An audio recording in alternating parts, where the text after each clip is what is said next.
Hey everyone, hope you all are fine. So, in my previous video sessions, we have already discussed the meaning of accounting principles as well as we have already discussed our first three accounting concepts. So, let's continue with further accounting concepts. So, our first accounting concept for today is money measurement concept. So this concept says that only those transactions will be recorded in the business which can be measured in the terms of money only. So which are having a money value, only those transactions will be recorded. So it means it considers only quantitative transactions only, means it takes only quantitative aspects, then qualitative aspects are to be ignored. For example, due to negligence of Mr. B, a sales manager, the company suffered a loss of rupees 50,000. Now the only loss of 50,000 will be mentioned in accounting, not the reason like because of whom the company suffered losses, right? So in money measure concepts, only those transactions will be recorded which are having a monetary value. Next is business entity concept. So business entity concept says business and businessman, means owner and business both are separate in the eyes of law. Why it is mentioned? Because see students, if the business is having any losses, then जितना business में पैसा है, businessman उतने ही पैसे से अपना जो loss है वो कवर अप करेगा. So we can not pressurize any owner, any businessman to bring money from his home or by selling his own personal assets. So that is why it is already cleared in concept that business and businessmen both are separate in the eyes of law. They are having a separate legal entity, right? So जितना business में पैसा पड़ा है, जितनी business में assets पड़ी हैं, तो वो उनके लिए ही आंसरेबल है, उन्हीं के लिए रिस्पॉन्सिबल है. मतलब वहीं से ही will cover up his losses, he will not bring any money from his own pocket. Next is revenue recognition concept. तो रेवेन्यू रिकग्निशन का मीन्स है when to recognize our income. So the income is to be recognized when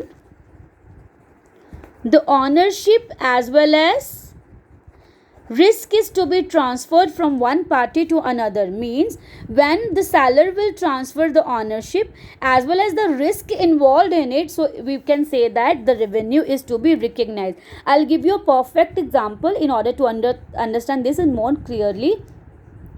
For example, Ram came to me and said कि suppose I'm having a grocery shop. He came to me to buy some groceries worth rupees 10,000.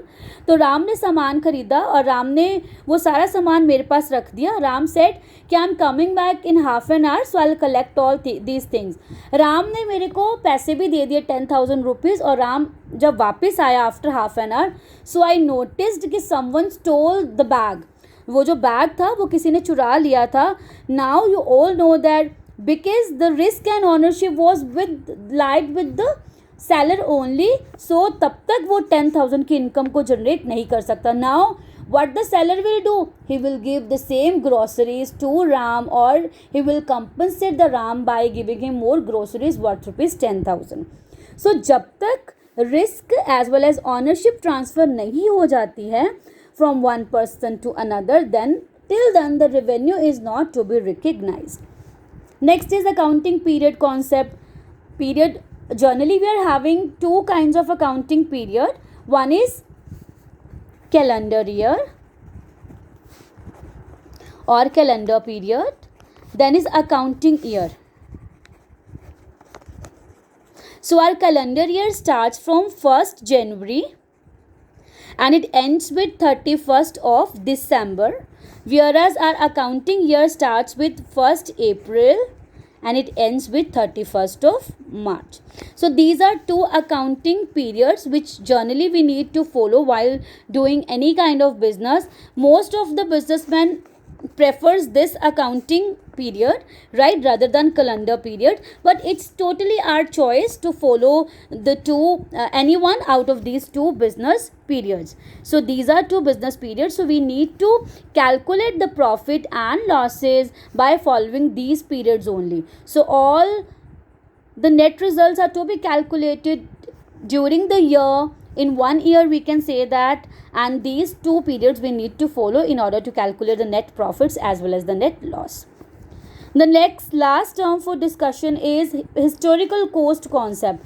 So our historical cost concept says, firstly I'll just want to tell you, historical cost means acquisition cost, means the cost on which we have just purchased our fixed asset.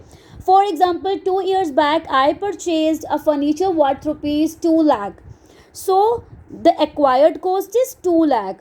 Now this concept says we need to record all the fixed assets at the acquired cost only until these assets are being sold in the market. यानी कि जब तक ये हमारी market में cell नहीं हो जाती तब तक हम इसको उसी कोस्ट पे रिकॉर्ड करेंगे जिस कोस्ट पे हमने इनको मार्केट में खरीदा था या एक्वायर करा था.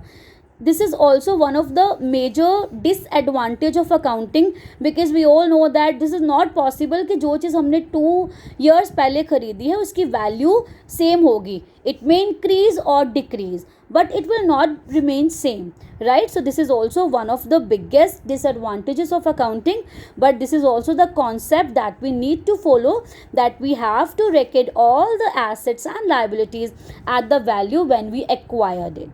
So these were our accounting principle. So in my next video session, I am going to discuss some accounting conventions. So please do practice. Thank you so much.